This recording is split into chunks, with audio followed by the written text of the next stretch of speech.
Hello, Audible है सारा नु? हाँ जी सर। ओके जी।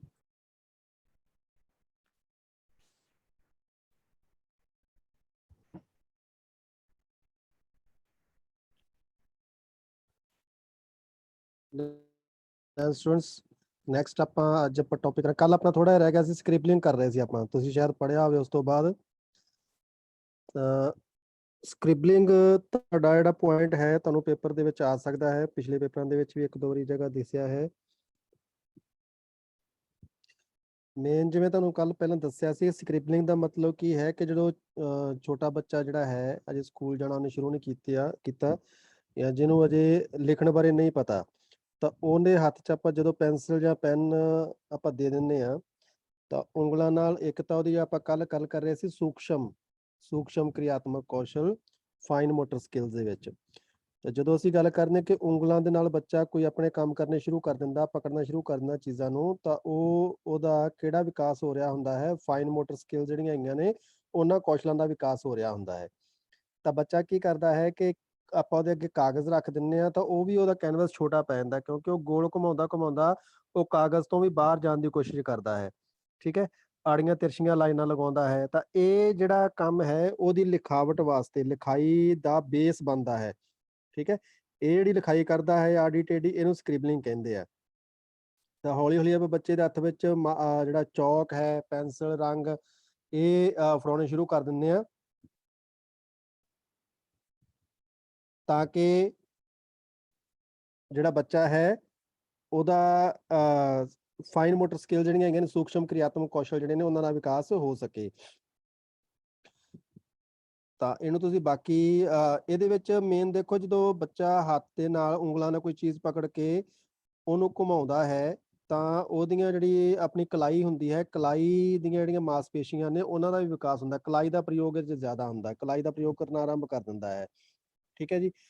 ਤਾਂ ਇੱਕ ਚੀਜ਼ ਹੋਰ, ਜਦੋਂ ਬੱਚਾ ਇਸ ਤਰ੍ਹਾਂ ਦੀ ਐਕਟੀਵਿਟੀ ਕਰਦਾ ਹੈ ਤਾਂ ਉਹਦਾ ਧਿਆਨ, ਉਹਦੀਆਂ ਅੱਖਾਂ ਜਿਹੜੀਆਂ ਹੁੰਦੀਆਂ ਨੇ ਉਹਦੀ ਪੈਨਸਲ ਦੀ ਨੋਕ ਤੇ ਜਾਂ ਉਹਦੇ ਹੱਥ ਦੇ ਉਂਗਲਾਂ ਤੇ ਹੁੰਦਾ ਹੈ। ਉਹਦਾ ਬਾਕੀ ਦੁਨੀਆ ਨਾਲੋਂ ਉਹ ਕੱਟਿਆ ਹੁੰਦਾ, ਉਸ ਵੇਲੇ ਬੱਚਾ ਆਪਣੀ ਕੰਮ ਦੇ ਵਿੱਚ ਬਿਜ਼ੀ ਹੁੰਦਾ ਹੈ। ਤਾਂ ਇਹਦੇ ਨਾਲ ਵੀ ਕੀ ਹੁੰਦਾ ਹੈ, ਥਰਡ ਚੈਪਟਰ ਹੈ ਜੀ ਆਪਣਾ, ਥਰਡ ਚੈਪਟਰ ਚੱਲ ਰਿਹਾ ਜੀ। ਇੱਕ ਮਿੰਟ,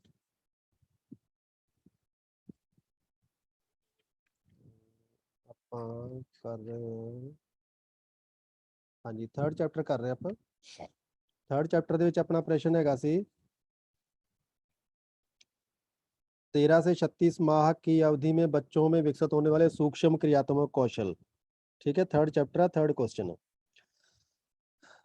ਤਾਂ ਸਕ੍ਰਿਬਲਿੰਗ ਬਾਰੇ ਆਪਾਂ ਗੱਲ ਕਰ ਰਹੇ ਸੀਗੇ, ਜਦੋਂ ਗੱਲ ਕਰ ਰਹੇ ਆਪਾਂ ਕਿ ਥਰਡ ਕੁਐਸਚਨ ਹੈ ਜੀ,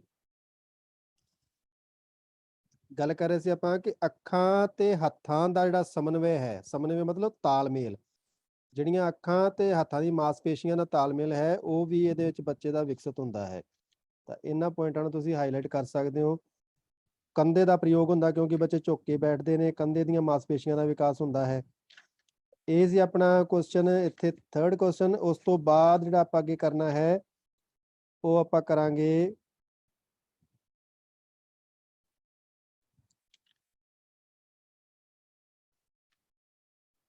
11वां, बच्चों को भाषा सिखाने में वयस्कों की भूमिका का वर्णन कीजिए। ठीक है, रोल ऑफ अडल्ट्स या रोल ऑफ केयर गिवर। ਬੱਚਿਆਂ ਨੂੰ ਭਾਸ਼ਾ ਸਿਖਾਉਣ ਦੇ ਵਿੱਚ ਉਹਦੇ ਮਾਤਾ ਪਿਤਾ ਜਾਂ ਉਹਦੇ ਕੇਅਰ ਗਿਵਰ ਜਾਂ ਜਿਹੜਾ ਉਹਦੇ ਕਾਰਿਆਕਰਤਾ ਜਿਹੜਾ ਅਧਿਆਪਕ ਹੈ ਉਹਦਾ ਕੀ ਰੋਲ ਹੋਣਾ ਚਾਹੀਦਾ ਹੈ। ਇੱਥੇ ਸੌਰੀ ਮਾਪਿਆਂ ਦਾ ਰੋਲ ਹੈ, ਇੱਥੇ ਵਿਅਸਕਾਂ ਦਾ ਰੋਲ ਹੈ, ਉਹਨਾਂ ਦਾ ਕੀ ਰੋਲ ਹੈ। ਠੀਕ ਹੈ ਜੀ, ਤਾਂ ਇਹ ਕੁਐਸਚਨ ਤੁਹਾਡੇ ਪੇਪਰ ਦੇ ਵਿੱਚ ਲਾਸਟ ਪੇਪਰ ਦੇ ਵਿੱਚ ਆਇਆ ਹੋਇਆ ਹੈ। ਇਹਨਾਂ ਵਿੱਚੋਂ ਇਹਨੂੰ ਸ਼ਾਰਟ ਨੋਟ ਦੇ ਵਿੱਚ ਵੀ ਤੁਹਾਨੂੰ ਪੁੱਛ ਸਕਦੇ ਆ। ਪੇਪਰ ਦੇ ਵਿੱਚ ਪ੍ਰਸ਼ਨ ਕਿਸ ਤਰ੍ਹਾਂ ਦੇ ਆ ਰਹੇ ਨੇ? ਪ੍ਰਸ਼ਨ ਇਸ ਤਰ੍ਹਾਂ ਦੇ ਆ ਰਹੇ ਨੇ ਕਿ ਇੱਕ ਪ੍ਰਸ਼ਨ ਮੰਨ ਲਓ 20 ਨੰਬਰ ਦਾ ਹੈ, ਉਹਦੇ ਵਿੱਚ ਤੁਹਾਨੂੰ ਸਬ ਪਾਰਟ ਦਿੱਤੇ ਹੋਣਗੇ, ਤਿੰਨ ਜਾਂ ਚਾਰ ਸਬ ਪਾਰਟ ਦੇ ਦਿੰਦੇ ਨੇ 5-5 ਨੰਬਰ ਦੇ। ਠੀਕ ਹੈ ਜੀ, ਤਾਂ ਇਸ ਵਾਸਤੇ ਤੁਹਾਡੇ ਸ਼ਾਰਟ ਨੋਟ ਜਿਹੜੇ ਹੈਗੇ ਤੁਹਾਡੇ ਉਹਦੇ ਵਿੱਚ ਕਵਰ ਹੋ ਜਾਣੇ ਨੇ। ਜੇ ਵੱਡਾ ਕੁਐਸਚਨ ਨਹੀਂ ਵੀ ਆਊਗਾ ਸ਼ਾਰਟ ਨੋਟ ਉਹਦੇ ਵਿੱਚ ਆ ਜਾਣਗੇ ਤੁਹਾਡੇ। ਤਾਂ ਉੱਥੇ ਕਿਉਂਕਿ ਆਪਾਂ ਜਿਹੜਾ ਇੱਕ ਪ੍ਰਸ਼ਨ ਸ਼ੁਰੂ ਕਰ ਲਾਂਗੇ ਆਪਾਂ ਨੂੰ ਉਹ ਪੂਰਾ ਕਰਨਾ ਪਏਗਾ। ਮੰਨ ਲਓ 7 ਪ੍ਰਸ਼ਨ ਹੋਣੇ ਤੁਹਾਨੂੰ, 7 ਦੇ ਵਿੱਚੋਂ ਪਹਿਲਾ ਤਾਂ ਕੰਪਲਸਰੀ ਹੈ ਹੀ ਹੈ। ਉਸ ਤੋਂ ਬਾਅਦ ਜੇ 6 ਪ੍ਰਸ਼ਨ ਰਹਿ ਗਏ, 6 ਦੇ ਵਿੱਚੋਂ ਆਪਾਂ 4 ਕਰਨੇ ਆ। ਠੀਕ ਹੈ ਜੀ, ਤਾਂ ਉਹਨਾਂ 4 ਦੇ ਵਿੱਚੋਂ ਜਿਹੜਾ ਵੀ ਪ੍ਰਸ਼ਨ ਆਪਾਂ ਸ਼ੁਰੂ ਕਰ ਲਾਂਗੇ, ਜੇ ਉਹਦੇ 3 ਪਾਰਟ ਨੇ ਤਾਂ ਆਪਾਂ ਨੂੰ ਤਿੰਨੇ ਪਾਰਟ ਕਰਨੇ ਪੈਣਗੇ, ਤਾਂ ਹੀ ਉਹਦੇ ਮਾਰਕਸ ਜਿਹੜੇ ਪੂਰੇ ਆਪਾਂ ਨੂੰ ਮਿਲ ਸਕਣਗੇ। ਇਹ ਨਹੀਂ ਕਰ ਸਕਦੇ ਕਿ ਆਪਾਂ ਇੱਕ ਪ੍ਰਸ਼ਨ ਦੇ ਵਿੱਚੋਂ 2 ਪਾर्ट कर ले, किसी और ਦੇ ਵਿੱਚੋਂ 1 पार्ट कर ले, इस तरह नहीं हो पाएगा। ਤਾਂ ਬੱਚੋਂ को भाषा सिखाने में वयस्कों की भूमिका का वर्णन कीजिए। ਇਹਦੇ ਵਿੱਚ ਕੀ ਆ ਜਾਂਦਾ, ਦੇਖੋ ਜਦੋਂ ਬੱਚੇ ਛੋਟੇ ਬੱਚੇ ਹੁੰਦੇ ਆ, ਆਪਾਂ 2-3 ਦਿਨਾਂ ਤੋਂ ਇੱਕੋ ਹੀ ਗੱਲ ਕਰ ਰਹੇ ਹਾਂ ਕਿ ਬੱਚੇ ਦੇ ਕੋਲੇ ਜਦੋਂ ਦੀ ਮਾਤਾ ਜਾਂ ਪਿਤਾ ਜਾਂ ਉਹਦੇ ਭਰਾ ਭੈਣ ਜਾਂ ਜੋ ਵੀ ਉਹਦੇ ਆਸ-ਪਾਸ ਹੈਗੇ ਨੇ ਕੇਅਰ ਗਿਵਰ ਨੇ, ਉਹ ਉਹਦੇ ਕੋਲੇ ਬੈਠ ਕੇ ਉਹਨਾਂ ਗੱਲਾਂ ਬਾਤਾਂ ਕਰਦੇ ਨੇ, ਤਾਂ ਇਹੋ ਹੀ ਐਕਟੀਵਿਟੀਜ਼ ਜਿਹੜੀਆਂ ਨੇ ਉਹ ਬੱਚੇ ਨੂੰ ਭਾਸ਼ਾ ਸਿਖਾਉਣ ਵਾਸਤੇ ਪ੍ਰੇਰਿਤ ਕਰਦੀਆਂ ਨੇ, ਭਾਸ਼ਾ ਸਿਖਾਉਣ ਵੱਲ ਲੈ ਕੇ ਜਾਂਦੀਆਂ ਨੇ। ਕਿਉਂਕਿ ਜਿੰਨਾ ਚਿਰ ਅਸੀਂ ਬੋਲਾਂਗੇ ਨਹੀਂ ਉਹਦੇ ਵੱਲ ਮੂੰਹ ਕਰਕੇ, ਓਨਾ ਚਿਰ ਉਹ ਭਾਸ਼ਾ ਸਿੱਖ ਨਹੀਂ ਪਾਏਗਾ। ਕਿਉਂਕਿ ਭਾਸ਼ਾ ਕਿਵੇਂ ਸਿੱਖੀ ਜਾਂਦੀ ਆ? ਆਪਾਂ 3-4 ਵਾਰੀ ਗੱਲ ਕਰ ਚੁੱਕੇ ਹਾਂ, ਭਾਸ਼ਾ ਕਿਵੇਂ ਸਿੱਖੀ ਜਾਂਦੀ ਆ? ਅਨੁਕਰਨ ਦੇ ਨਾਲ, ਨਕਲ ਦੇ ਨਾਲ, ਇਮੀਟੇਟ ਕਰਦਾ ਬੱਚਾ ਉਹਨੂੰ।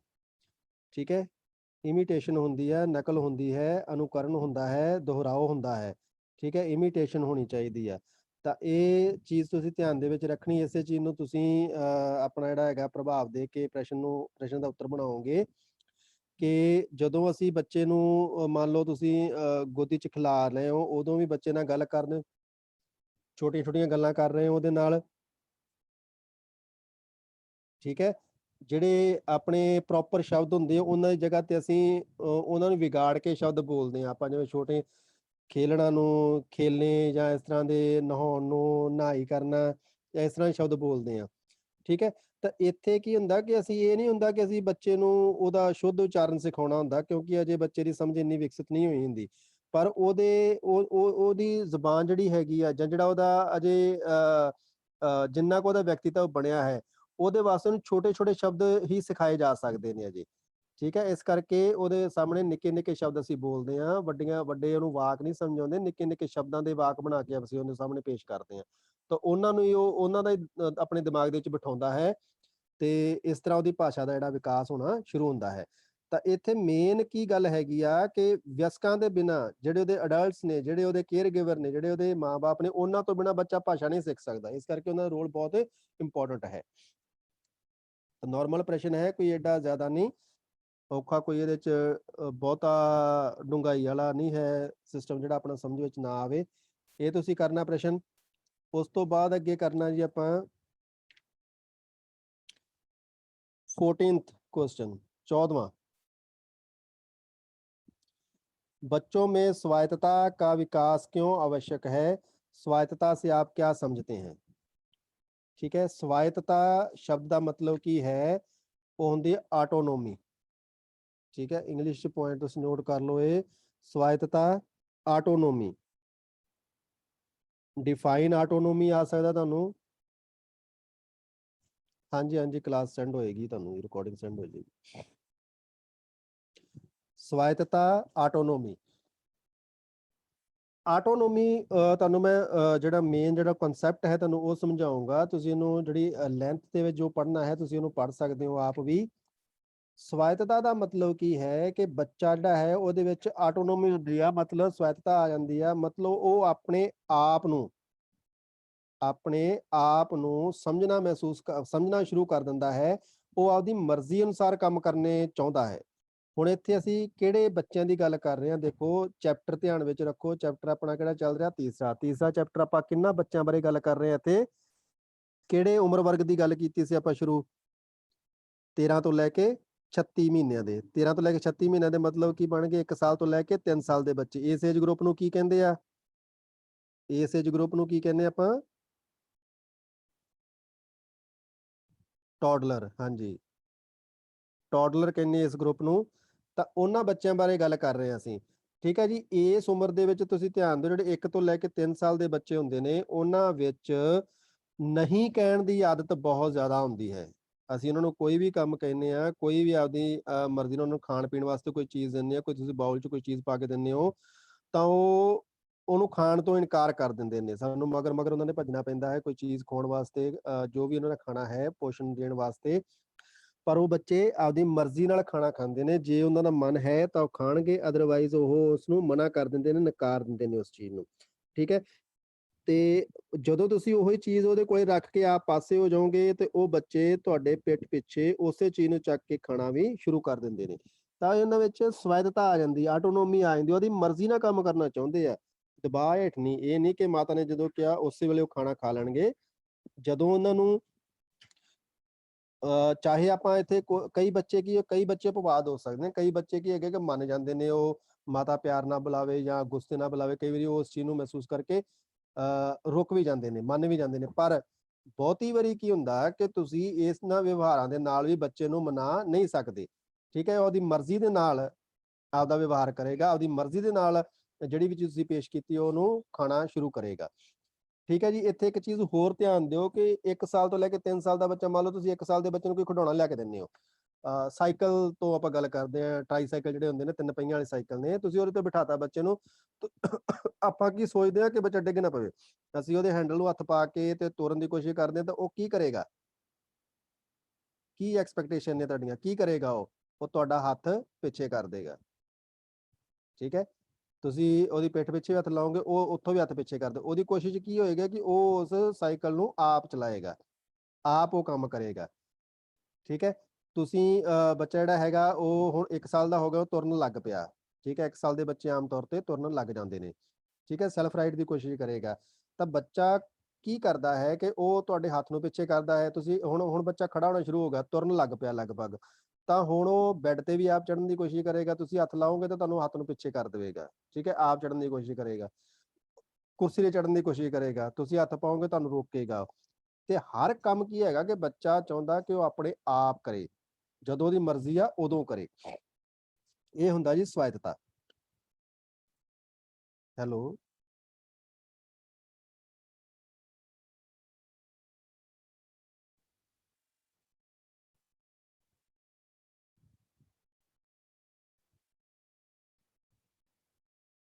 ਓਕੇ।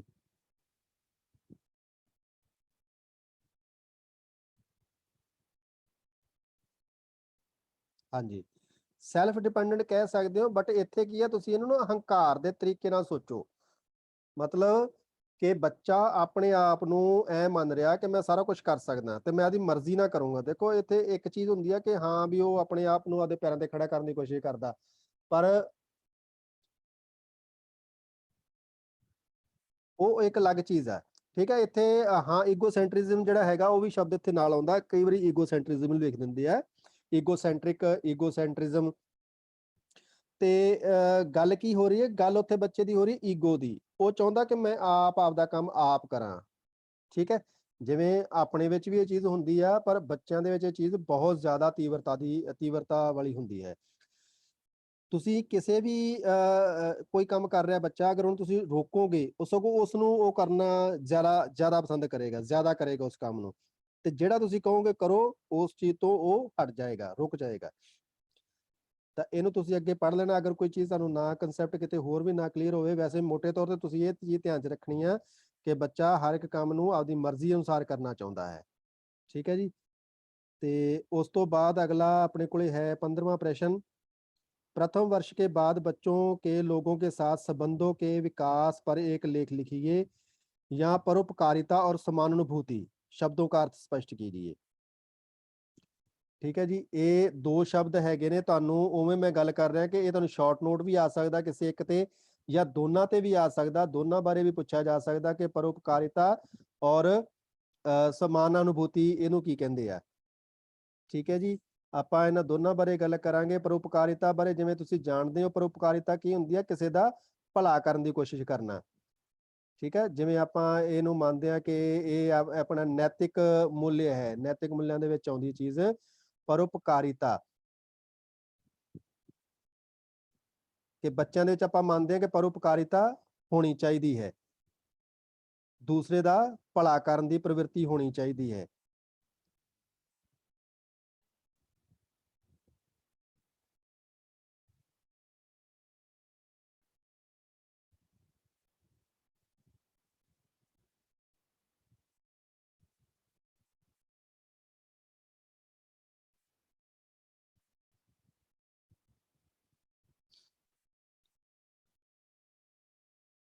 ਸੈਲਫਲੈਸ ਆਪਾਂ ਕਹਿੰਦੇ, ਪਰਉਪਕਾਰ ਕਰਨ ਨੂੰ ਕਹਿੰਦੇ ਸੈਲਫਲੈਸ ਹੋਣਾ, ਸੈਲਫਲੈਸਨੈਸ ਦੀ ਭਾਵਨਾ।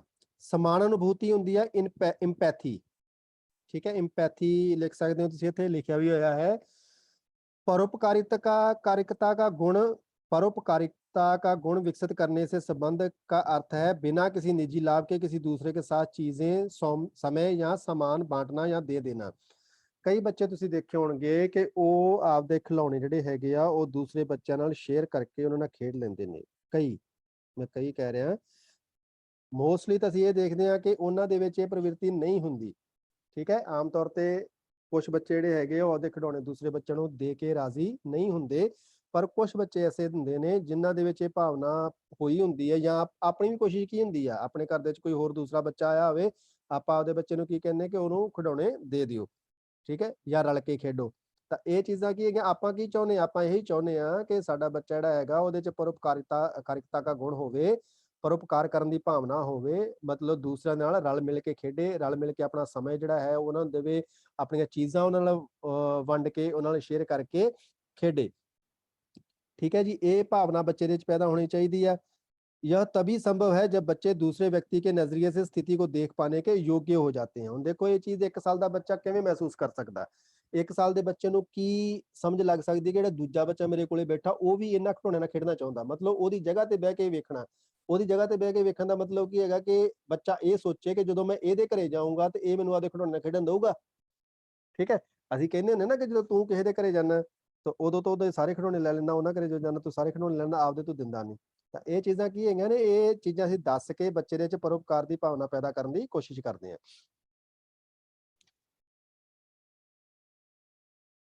ਤਾਂ ਇਹ ਇੱਥੇ ਕੁਝ ਚੀਜ਼ਾਂ ਹੋਰ ਦੇਖੋ, ਆਮ ਤੌਰ ਤੇ ਕੀ ਹੁੰਦਾ ਕਿ ਮੰਨ ਲਓ ਛੋਟੇ ਬੱਚੇ ਨੇ ਜਿਹੜੇ, ਅਗਰ ਉਹਦੇ ਮਾਂ ਜਾਂ ਉਹਦੇ ਪਿਤਾ ਜਿਹੜੇ ਹੈਗੇ ਨੇ ਉਹ ਕਿਤੇ ਅਚਾਨਕ ਬਿਮਾਰ ਹੋ ਜਾਣ, ਜਾਂ ਉਹ ਕਿਤੇ ਘਰੇ ਠੀਕ ਨਾ ਹੋਣ, ਉਹ ਲੰਮੇ ਪੈ ਜਾਣ, ਤਾਂ ਛੋਟੇ ਬੱਚੇ ਜਿਹੜੇ ਹੈਗੇ ਆ ਉਹਨਾਂ ਦੇ ਆਸ-ਪਾਸ ਹੀ ਗੇੜੇ ਕੱਢੀ ਜਾਣਗੇ। ਠੀਕ ਹੈ, ਉਹਨਾਂ ਦੀ ਕੋਸ਼ਿਸ਼ ਹੋਊਗੀ ਉਹਨਾਂ ਨੂੰ ਬੁਲਾਉਣ ਦੀ ਵਾਰ-ਵਾਰ, ਵੀ ਇਹ ਐ ਕਿਉਂ ਪੈ ਗਏ। ਉਹ ਕੀ ਹੈ? ਉਹ ਲਗਾਵ ਹੈ, ਉਹ ਇੰਪੈਥੀ ਹੈ, ਸਮਾਨਾਨੁਭੂਤੀ ਹੈ। ਠੀਕ ਹੈ, ਸਮਾਨਾਨੁਭੂਤੀ ਮਤਲਬ ਆਪਦੇ ਆਪ ਨੂੰ ਉੱਥੇ ਰੱਖ ਕੇ ਸਮਝ ਪਾਉਣਾ, ਆਪਣੇ ਆਪ ਨੂੰ ਸੋਚਣਾ ਕਿ ਹਾਂ ਦੇਖੋ, ਆਮ ਤੌਰ ਤੇ ਆਪਣੇ ਘਰਾਂ 'ਚ ਬੱਚੇ ਬਿਮਾਰ ਹੋ ਜਾਂਦੇ ਆ। ਠੀਕ ਹੈ, ਜਦੋਂ ਬੱਚਾ ਬਿਮਾਰ ਹੋ ਜਾਂਦਾ ਤਾਂ ਉਹਨੂੰ ਪਤਾ ਹੈ ਕਿ ਮੇਰੇ ਨਾਲ ਕੀ ਕੁਛ ਵਾਪਰਿਆ। ਮੰਨ ਲਓ ਜੇ ਮੈਂ ਬਿਮਾਰ ਹੋਇਆ, ਮੈਨੂੰ ਦਵਾਈ ਦਿੱਤੀ ਗਈ ਜਾਂ ਮੇਰੇ ਇੰਜੈਕਸ਼ਨ ਲੱਗਾ ਜਾਂ ਮੇਰੇ ਡ੍ਰਿਪ ਲੱਗੀ, ਉਹ ਚੀਜ਼ਾਂ ਉਹਦੇ ਦਿਮਾਗ 'ਚ ਹੁੰਦੀਆਂ ਨੇ। ਹੁਣ ਜਦੋਂ ਉਹਦੇ ਘਰ ਦਾ ਕੋਈ ਪਰਸਨ ਇਸ ਤਰ੍ਹਾਂ ਪੈ ਜਾਂਦਾ ਤਾਂ ਉਹਦੇ ਦਿਮਾਗ 'ਚ ਇਹ ਚੀਜ਼ਾਂ ਸਾਰੀਆਂ ਘੁੰਮਦੀਆਂ ਨੇ। ਸਮਾਨਾਨੁਭੂਤੀ ਹੁੰਦੀ ਕਿ ਹਾਂ, ਜੇ ਬੁਖਾਰ ਹੁੰਦਾ ਤੇ ਦਰਦ ਹੁੰਦਾ, ਸਿਰ ਦਰਦ ਕਰਦਾ ਜਾਂ ਕਿਵੇਂ, ਇਹ ਚੀਜ਼ਾਂ ਮਹਿਸੂਸ ਉਹ ਕਰ ਸਕਦਾ। ਤਾਂ ਉਹਨੂੰ ਉਹ ਦੂਸਰੇ ਬੰਦੇ ਦਾ ਦੁੱਖ ਦਰਦ ਵੀ ਮਹਿਸੂਸ ਹੋਣਾ ਸ਼ੁਰੂ ਹੋ ਜਾਂਦਾ ਹੈ ਬੱਚੇ ਨੂੰ। ਠੀਕ ਹੈ, ਜਿਵੇਂ ਜਿਵੇਂ ਇੱਥੇ ਉਦਾਹਰਨ ਵੀ ਹੈ।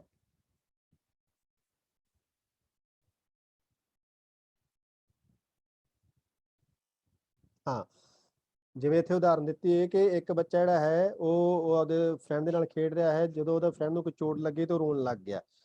ਉਹ ਰੋਣ ਲੱਗ ਗਿਆ ਤਾਂ ਬੱਚਾ ਜਿਹੜਾ ਉਹਦਾ ਦੋਸਤ ਜਿਹੜਾ ਖੇਡ ਰਿਹਾ ਨਾਲ, ਉਹਨੂੰ ਚੁੱਪ ਕਰਾਉਣ ਦੀ ਕੋਸ਼ਿਸ਼ ਕਰਦਾ ਹੈ। ਠੀਕ ਹੈ, ਪਰ ਉਹ ਚੁੱਪ ਨਹੀਂ ਕਰਦਾ, ਤਾਂ ਉਸ ਤੋਂ ਬਾਅਦ ਉਹ ਕੀ ਕਰਦਾ, ਉਹ ਆਦੀ ਮਾਤਾ ਨੂੰ ਬੁਲਾ ਕੇ ਲੈ ਆਉਂਦਾ। ਕਿਉਂ?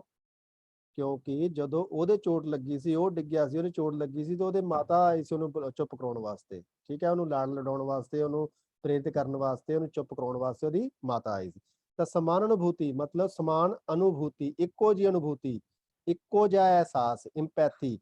ਠੀਕ ਹੈ, ਵੀ ਇੱਕ ਘਟਨਾ ਵਾਪਰੀ, ਉਸ ਘਟਨਾ ਦਾ ਨਤੀਜਾ ਕੀ ਸੀ ਜਾਂ ਉਸ ਘਟਨਾ ਤੋਂ ਬਾਅਦ ਕੀ ਵਾਪਰਿਆ ਸੀ, ਉਹ ਕੁਝ ਅਸੀਂ ਸੋਚਦੇ ਹਾਂ ਕਿ ਦੂਜੇ ਬੱਚੇ ਬਾਰੇ, ਦੂਜੇ ਦੇ ਸੰਬੰਧ ਦੇ ਵਿੱਚ ਵੀ ਇਹੋ ਚੀਜ਼ਾਂ ਸੋਚਦੇ ਆ ਕਿ ਹਾਂ ਇਹਨੂੰ ਵੀ ਇਸੇ ਤਰ੍ਹਾਂ ਦੁੱਖ ਮਹਿਸੂਸ ਹੋ ਰਿਹਾ ਹੋਊਗਾ, ਇਹਨੂੰ ਵੀ ਇਸ ਤਰ੍ਹਾਂ ਦੀ ਪ੍ਰੋਬਲਮ ਨੂੰ ਫੇਸ ਕਰ ਰਿਹਾ ਹੋਏਗਾ ਉਹ।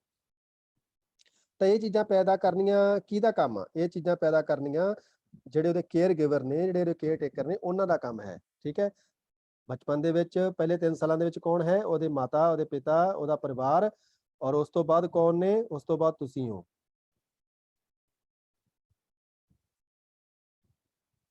ਠੀਕ ਹੈ ਜੀ। ਹੁਣ ਅੱਗੇ ਇੱਕ ਪੁਆਇੰਟ ਹੋਰ ਹੈ ਇਹਦੇ ਚ, ਭੈ, ਕ੍ਰੋਧ, ਆਕਰਾਮਕਤਾ। ਠੀਕ ਹੈ, ਆਪਾਂ ਬਿਹੇਵੀਅਰਸ ਦੀ ਗੱਲ ਕਰ ਰਹੇ ਹਾਂ ਕਿ ਬੱਚੇ ਦੇ ਵਿੱਚ ਕਿਹੜੇ ਕਿਹੜੇ ਬਿਹੇਵੀਅਰਸ ਹੋਣੇ ਚਾਹੀਦੇ ਆ ਜਾਂ ਹੁੰਦੇ ਆ। ਪਹਿਲਾਂ ਅਸੀਂ ਗੱਲ ਕੀਤੀ, ਪਹਿਲਾ ਪੁਆਇੰਟ ਆਪਾਂ ਕੀ ਕੀਤਾ? ਈਗੋਸੈਂਟਰਿਜ਼ਮ ਕਰ ਲਓ, ਜਾਂ ਉਹਨੂੰ, ਜਾਂ ਦੂਸਰਾ ਪਹਿਲਾ ਪੁਆਇੰਟ ਆਪਾਂ ਪੜ੍ਹਿਆ ਸੀ ਉਹਦੇ ਵਿੱਚ ਸਵਾਇਤਤਾ, ਈਗੋਸੈਂਟਰਿਕ ਬਿਹੇਵੀਅਰ, ਜਾਂ ਇਹਨੂੰ ਕਹਿ ਸਕਦੇ ਹਾਂ ਆਪਾਂ ਆਟੋਨੋਮੀ, ਸਵਾਇਤਤਾ। ਫਿਰ ਜਾਂ ਉਸ ਤੋਂ ਬਾਅਦ ਅਸੀਂ ਕੀਤਾ ਪਰਉਪਕਾਰਿਤਾ ਔਰ ਸਮਾਨਾਨੁਭੂਤੀ। ਠੀਕ ਹੈ, ਹੁਣ ਆਪਾਂ ਇੱਥੇ ਕਰਾਂਗੇ ਭੈ, ਕ੍ਰੋਧ ਔਰ ਆਕਰਾਮਕਤਾ। ਭੈ ਲਿਖਾਂਗੇ ਫੀਅਰ, ਕ੍ਰੋਧ ਐਂਗਰ, ਐਂਡ ਆਕਰਾਮਕਤਾ ਅਗਰੈਸ਼ਨ। ਆਕਰਾਮਕ ਹੋਣਾ ਮਤਲਬ ਹਮਲਾਵਰ ਹੋਣਾ। ਕਈ ਬੱਚੇ ਜਿਹੜੇ ਹੁੰਦੇ ਆ ਹਮਲਾਵਰ ਹੁੰਦੇ ਨੇ, ਆਕਰਾਮਕ ਹੁੰਦੇ ਨੇ, ਇੱਕਦਮ ਤੈਸ਼ ਵਿੱਚ ਆ ਜਾਂਦੇ ਨੇ। ਤਾਂ ਇਹਨਾਂ ਵਿੱਚੋਂ ਦੇਖੋ ਜਿਹੜੀਆਂ ਆਪਾਂ ਉੱਪਰ ਚੀਜ਼ਾਂ ਪੜ੍ਹੀਆਂ, ਅਸੀਂ ਕਹਿੰਦੇ ਕਿ ਬੱਚੇ ਦੇ ਵਿੱਚ ਪਰਉਪਕਾਰ ਦੀ ਭਾਵਨਾ ਹੋਣੀ ਚਾਹੀਦੀ, ਬੱਚੇ ਦੇ ਵਿੱਚ ਸਮਾਨਾਨੁਭੂਤੀ ਦੀ ਭਾਵਨਾ ਹੋਣੀ ਚਾਹੀਦੀ, ਬੱਚੇ ਦੇ ਸੰਬੰਧ ਪੈਦਾ ਕਰਨ ਦੀ ਭਾਵਨਾ ਹੋਣੀ ਚਾਹੀਦੀ। ਉਹ ਕੀ ਹੈਗੇ ਨੇ? ਪੋਜ਼ਿਟਿਵ ਬਿਹੇਵੀਅਰਸ ਨੇ। ਤੇ ਹੁਣ ਅਸੀਂ ਇਹ ਜ਼ਰੂਰੀ ਨਹੀਂ ਹੈਗਾ ਕਿ ਬੱਚੇ 'ਚ ਸਿਰਫ ਪੋਜ਼ਿਟਿਵ ਬਿਹੇਵੀਅਰਸ ਹੋਣਗੇ, ਕੁਝ ਨਾ ਕੁਝ ਨੈਗੇਟਿਵ ਵੀ ਹੋ ਸਕਦੇ ਆ। ਉਹਨਾਂ ਵਿੱਚ ਕੀ ਆ ਜਾਂਦਾ? ਭੈ, ਫੀਅਰ, ਐਂਗਰ ਐਂਡ ਐਗਰੈਸ਼ਨ। ਠੀਕ ਹੈ, ਇਹਨਾਂ ਨੂੰ ਅਸੀਂ ਮੰਨਦੇ ਹਾਂ ਕਿ ਐਗਰੈਸ਼ਨ ਜਿਹੜਾ ਹੈਗਾ, ਜਿਹੜਾ ਸਭ ਤੋਂ ਜ਼ਿਆਦਾ ਐਗਰੈਸ਼ਨ ਹੈ, ਐਗਰੈਸ਼ਨ ਜਿਹੜਾ ਆਕਰਾਮਕ ਵਿਵਹਾਰ ਹੈ, ਉਹ ਅਸੀਂ ਮੰਨਦੇ ਕਿ ਨੈਗੇਟਿਵ ਬੱਚੇ ਦੇ ਵਿੱਚ ਅਪਰੋਚ ਹੈ, ਨੈਗੇਟਿਵ ਬਿਹੇਵੀਅਰ ਹੁੰਦਾ ਹੈ। ਸਕਾਰਾਤਮਕ ਸਮਾਜਿਕ ਅੰਤਿਕ੍ਰਿਆਵਾਂ ਵਾਰ-ਵਾਰ ਸ਼ਬਦ ਆਉਂਦਾ, ਇਹਦਾ ਮਤਲਬ ਕੀ ਹੈ? ਇੰਟਰੈਕਸ਼ਨਸ, ਇੱਕ ਦੂਸਰੇ ਨਾਲ ਸੰਬੰਧ, ਇੱਕ ਦੂਸਰੇ ਨਾਲ ਆਪਸ ਵਿੱਚ ਜਿਹੜਾ क्रियावां ਹੁੰਦੀਆਂ ਨੇ। के अलावा बच्चों में कुछ नकारात्मक नेगेटिव क्रियाएं भी विकसित होती हैं। जब बच्चे लड़ते झगड़ते और बहस भी करते हैं, बच्चों द्वारा क्रोध और आक्रामक व्यवहार इस उम्र में स्पष्ट रूप से दृष्टिगत होने लगते हैं। कई बच्चे की होंगे कि बहुत ज्यादा तीव्र वेग ਦੇ ਨਾਲ ਪ੍ਰਤੀਕਿਰਿਆ ਕਰਦੇ ਨੇ। ਮੰਨ ਲਓ ਉਹ ਆਪਸ ਵਿੱਚ ਖੇਡ ਰਹੇ ਨੇ, ਇੱਕ ਬੱਚੇ ਦੀ ਹਾਰ ਹੁੰਦੀ ਹੈ ਜਾਂ ਇੱਕ ਬੱਚਾ ਪਿੱਛੇ ਰਹਿ ਜਾਂਦਾ ਹੈ, ਇੱਕ ਬੱਚਾ ਜਿਹੜਾ ਹੈਗਾ, ਜਿਹੜਾ ਆਪਣੇ ਆਪ ਨੂੰ ਪੂਰਨ ਤੌਰ ਤੇ ਸਾਬਿਤ ਨਹੀਂ ਕਰ ਪਾਉਂਦਾ, ਉਹਦਾ ਜੋ ਦੂਸਰੇ ਲੜਦਾ ਹੈ ਤਾਂ ਉਹ ਬਹੁਤ ਤੀਵਰ ਗਤੀ ਨਾਲ ਲੜਦਾ ਹੈ। ਮਤਲਬ ਧੱਕੇ ਮਾਰਨੇ, ਮੁੱਕੀਆਂ ਮਾਰਨੀਆਂ, ਜਾਂ ਆਪਾਂ ਕਹਿ ਸਕਦੇ ਹਾਂ ਕਿ ਨਾਖੂਨ ਮਾਰਨੇ। ਠੀਕ ਹੈ, ਇਹ ਚੀਜ਼ਾਂ ਜਿਹੜੀਆਂ ਹੁੰਦੀਆਂ ਨੇ, ਇਹ ਚਿੜਚਿੜਾ ਜਿਹੜਾ ਬੱਚਾ ਹੁੰਦਾ, ਜਿਹੜਾ ਚਿੜਚਿੜਾ ਮਹਿਸੂਸ ਕਰਾਵੇ ਆਪਣੇ ਆਪ ਨੂੰ, ਅਗਰੈਸ਼ਨ ਉਹਨਾਂ ਵਿੱਚ ਬੱਚਿਆਂ 'ਚ ਬਹੁਤ ਜ਼ਿਆਦਾ ਹੁੰਦੀ ਹੈ।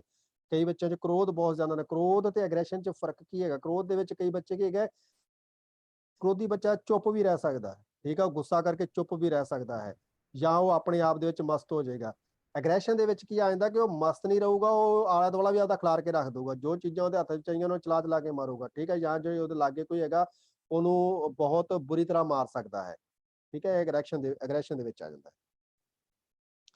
बच्चों को अपने भावों को व्यक्त करने के समुचित तरीके बताना समाजीकरण का एक महत्वपूर्ण लक्ष्य है।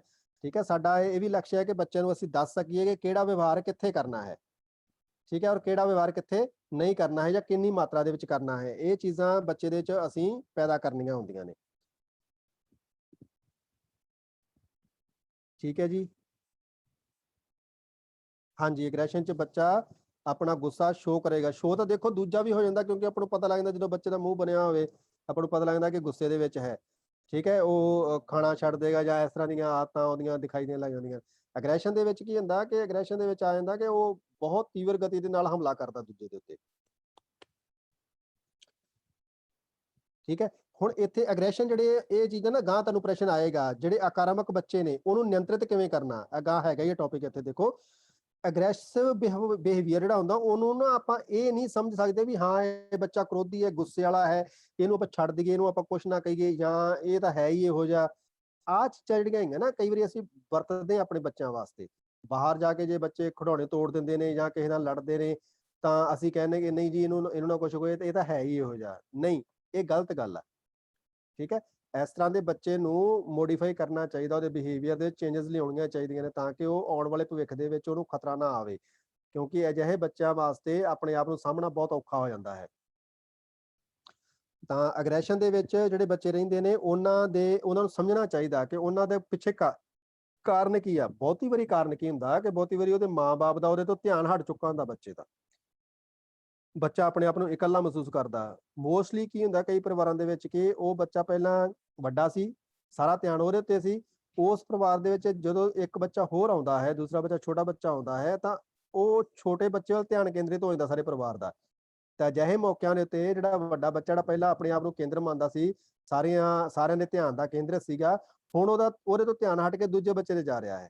ਤਾਂ ਇਹ ਚੀਜ਼ਾਂ ਬੱਚੇ ਦੇ ਵਿੱਚ ਐਗਰੈਸ਼ਨ ਪੈਦਾ ਕਰਦੀਆਂ ਨੇ। ਉਹਨੂੰ ਸਾਂਭਣਾ ਚਾਹੀਦਾ, ਉਹਨੂੰ ਸਮਝਾਉਣਾ ਚਾਹੀਦਾ ਕਿ ਹਾਂ, ਤੂੰ ਵੀ ਸਾਡੇ ਵਾਸਤੇ ਓਨਾ ਹੀ ਜ਼ਰੂਰੀ ਹੈ ਜਿੰਨਾ ਦੂਸਰਾ ਹੈ। ਤਾਂ ਇੱਥੇ ਤੁਹਾਨੂੰ ਪ੍ਰਸ਼ਨ ਆ ਸਕਦਾ ਕਿ ਇੱਥੇ ਕੇਅਰ ਗਿਵਰ ਦੀ ਕੀ ਭੂਮਿਕਾ ਹੋਣੀ ਚਾਹੀਦੀ, ਜਾਂ ਇੱਕ ਕਾਰਿਆਕਰਤਾ ਦੇ ਤੌਰ ਤੇ ਤੁਹਾਡੀ ਕੀ ਭੂਮਿਕਾ ਹੋਣੀ ਚਾਹੀਦੀ ਹੈ। ਬੱਚੇ ਤੁਹਾਨੂੰ ਕਲਾਸ ਦੇ ਵਿੱਚ ਹੀ ਮਿਲਦੇ ਇਹੋ ਜਿਹੇ ਬੱਚੇ, ਤਾਂ ਉੱਥੇ ਵੀ ਤੁਸੀਂ ਧਿਆਨ ਰੱਖਣਾ ਹੈ।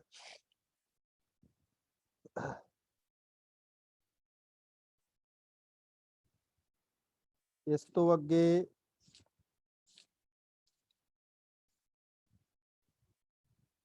ਅੱਗੇ ਦੇਖੋ, ਅਗਲਾ ਪ੍ਰਸ਼ਨ ਹੈਗਾ ਸਵ ਸੰਕਲਪਨਾ, ਸੈਲਫ ਕੰਸੈਪਟ। ਠੀਕ ਹੈ, ਸੈਲਫ ਕੰਸੈਪਟ ਦਾ ਮਤਲਬ ਆਪਣੇ ਆਪ ਨੂੰ ਸਮਝਣਾ, ਬੱਚੇ ਦੇ ਵਿੱਚ ਆਪਣੇ ਆਪ ਦੀ ਸਮਝ ਪੈਦਾ ਕਰਨਾ। ਇਹ ਤੁਹਾਨੂੰ ਮੈਂ ਜਸਟ ਸਮਝਾਊਂਗਾ ਜਿੰਨਾ ਕੁ ਆਪਣੇ ਮੇਰੇ ਦੱਸਣ ਵਾਲਾ ਹੈ, ਬਾਕੀ ਤੁਸੀਂ ਪ੍ਰਸ਼ਨ ਆਪ ਪੜ੍ਹ ਲੈਣਾ। ਜੋ ਦਿੱਕਤਾਂ ਹੋਣਗੀਆਂ ਤੁਸੀਂ ਉਹਨੂੰ ਪੁੱਛ ਸਕਦੇ ਹੋ। ਮੈਂ ਤੁਹਾਨੂੰ ਕੰਸੈਪਟ ਕਲੀਅਰ ਕਰਵਾ ਦਿੰਦਾ ਇੱਕ ਵਾਰੀ। ਸਵ ਸੰਕਲਪਨਾ ਦਾ ਮਤਲਬ ਜਿੰਨਾ ਕੁ ਟਾਈਮ ਕੋਲ ਰਹੇਗਾ ਜਲਦੀ ਕਰ ਲੈਂਦੇ ਆ, ਕਿ ਆਪਣੇ ਆਪ ਦੀ ਪਹਿਚਾਣ ਕਰਨਾ, ਆਪਣੇ ਆਪ ਨੂੰ ਸਮਝਣਾ। ਹਰ ਇੱਕ ਬੱਚਾ ਦੇਖੋ, ਹਰ ਇੱਕ ਆਪਣੇ ਆਪ ਦੇ ਵਿੱਚ ਵਿਲੱਖਣ ਹੈ, ਠੀਕ ਹੈ, ਅਲੱਗ ਹੈ। ਤਾਂ ਉੱਥੇ ਕੀ ਕਰ ਸਕਦੇ ਆ ਕਿ ਅਸੀਂ ਬੱਚੇ ਦੇ ਵਿੱਚ ਇਹ ਚੀਜ਼ਾਂ ਪੈਦਾ ਹੁੰਦੀਆਂ ਨੇ ਕਿ ਪਹਿਲਾਂ ਤਾਂ ਜੈਂਡਰ ਪੈਦਾ ਹੁੰਦਾ ਹੈ ਬੱਚੇ ਦੇ ਵਿੱਚ। ਥੋੜੀ ਜਿਹੀ ਜਦੋਂ ਛੋਟਾ ਵੱਡਾ ਹੁੰਦਾ ਬੱਚਾ, 1 2 3 ਸਾਲਾਂ ਦੇ ਵਿੱਚ, ਟੌਡਲਰ ਦੀ ਗੱਲ ਹੀ ਕਰ ਰਹੇ ਆਪਾਂ, ਤਾਂ ਇੱਥੇ ਆਣ ਕੇ ਬੱਚੇ ਦੇ ਵਿੱਚ ਇਹ ਚੀਜ਼ ਪਹਿਲਾਂ ਪੈਦਾ ਹੋ ਜਾਂਦੀ ਹੈ ਕਿ ਮੈਂ ਮੁੰਡਾ ਕਿ ਕੁੜੀ ਹਾਂ, ਠੀਕ ਹੈ, ਲੜਕਾ ਜਾਂ ਲੜਕੀ। ਇਹ ਵੀ ਕੀ ਹੈ, ਜੈਂਡਰ ਕਨਸੈਪਟ। ਬੱਚੇ ਦੇ ਵਿੱਚ ਆਪਣੇ ਆਪ ਨੂੰ ਸਮਝਣ ਦੀ ਜਿਹੜੀ ਪਹਿਲੀ ਪ੍ਰਤੀਕਿਰਿਆ ਕੀ ਹੈਗੀ ਆ, ਜਾਂ ਪਹਿਲਾ ਬਿਹੇਵੀਅਰ ਕੀ ਆ ਜਾਂਦਾ ਕਿ ਬੱਚਾ ਆਪਣੇ ਆਪ ਨੂੰ ਸਮਝਦਾ ਹੈ ਕਿ ਮੇਰਾ ਜੈਂਡਰ ਕੀ ਹੈ, ਠੀਕ ਹੈ, ਮੈਂ ਲੜਕਾ ਹਾਂ ਜਾਂ ਲੜਕੀ ਹੈ। ਤੇ ਇਹ ਕੀ ਹੈਗਾ, ਜੈਂਡਰ ਕਨਸੈਪਟ। ਬੱਚੇ ਦੇ ਵਿੱਚ ਜੈਂਡਰ ਕਨਸੈਪਟ ਕਲੀਅਰ ਹੋ ਜਾਂਦਾ ਹੈ, ਠੀਕ ਹੈ। ਹੁਣ ਕੀ ਹੈ ਕਿ ਇੱਥੇ ਹੌਲੀ ਹੌਲੀ ਬੱਚੇ ਦੇ ਵਿੱਚ ਇੱਕ ਕਨਸੈਪਟ ਆਪਣੇ ਆਪ ਦੇ ਬਾਰੇ ਬਣਨਾ ਸ਼ੁਰੂ ਹੋ ਜਾਂਦਾ ਕਿ ਮੈਨੂੰ ਕੀ ਪਸੰਦ ਆ, ਮੈਂ ਕੀ ਖਾਣਾ ਹੈ, ਮੈਂ ਦਿਨੇ ਕੀ ਖਾਣਾ ਹੈ, ਮੈਂ ਰਾਤ ਨੂੰ ਕੀ ਖਾਣਾ, ਮੈਂ ਕੀ ਪੀਣਾ ਹੈ, ਮੈਂ ਕਿਹੋ ਜਿਹੇ ਕੱਪੜੇ ਪਹਿਨਣੇ ਹਨ। ਇਹ ਚੀਜ਼ਾਂ ਬੱਚੇ ਦੇ ਵਿੱਚ ਆਪਣੇ ਆਪ ਪੈਦਾ ਹੋਣੀਆਂ ਸ਼ੁਰੂ ਹੋ ਜਾਂਦੀਆਂ ਨੇ।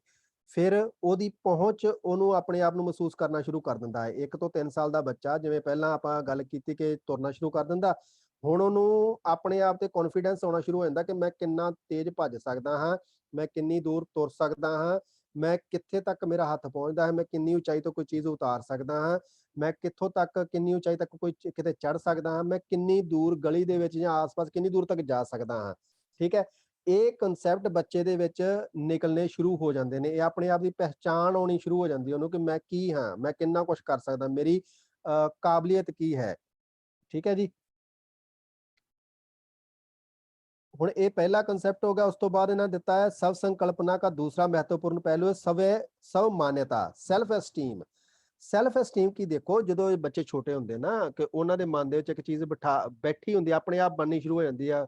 ਘਰਾਂ ਦੇ ਮਾਹੌਲ ਦੇ ਅਨੁਸਾਰ ਹੁੰਦਾ ਬਾਕੀ ਇਹ ਚੀਜ਼ਾਂ, ਪਰ ਉਹ ਆਪਣੇ ਆਪ ਦੇ ਵਿੱਚ ਚੀਜ਼ ਮਨ 'ਚ ਬਿਠਾ ਲੈਂਦੇ ਆ ਕਿ ਮੈਂ ਸੱਚ ਬੋਲਦਾ ਹਾਂ ਕਿ ਮੈਂ ਝੂਠ ਬੋਲਦਾ। ਉਹਨੂੰ ਪਤਾ ਹੁੰਦਾ ਬੱਚੇ ਨੂੰ, ਮੈਂ ਸੱਚ ਬੋਲ ਰਿਹਾ ਜਾਂ ਮੈਂ ਝੂਠ ਬੋਲ ਰਿਹਾ, ਠੀਕ ਹੈ।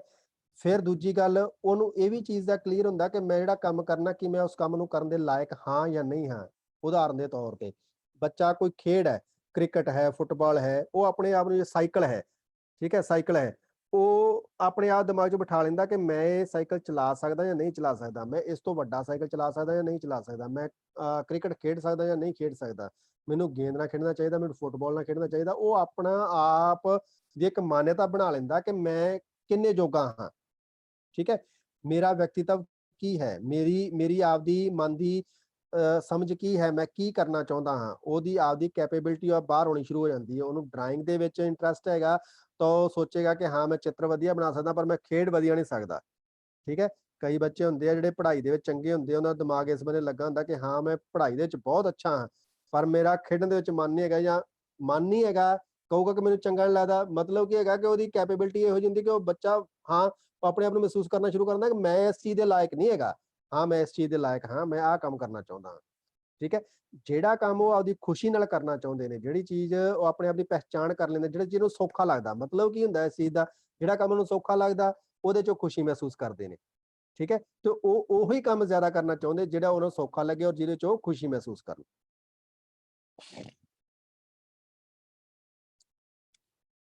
ਠੀਕ ਹੈ ਜੀ, ਇਹ ਸੀ ਤੁਹਾਡਾ ਅੱਜ ਦਾ ਕੰਸੈਪਟ। ਇਦੋਂ ਬਾਅਦ